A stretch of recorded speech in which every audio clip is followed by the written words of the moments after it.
رشتہ داروں کے حقوق۔ قرآن اور احادیث مبارکہ میں رشتہ داروں کے ساتھ حسن سلوک کا حکم دیا گیا ہے۔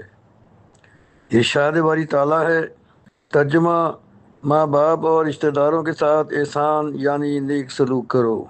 سورہ نساء آیت 36۔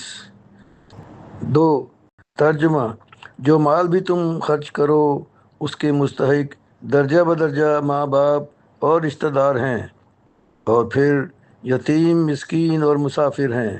سورہ بقرہ آیت 215۔ حضور اکرم صلی اللہ علیہ وآلہ وسلم کا ارشاد ہے کہ حق تعالیٰ نے فرمایا ہے کہ میں رحمان ہوں اور خویشی یعنی قرابت داری رحم ہے۔ گویا یہ نام میں نے اپنے ہی ایک نام سے نکالا ہے۔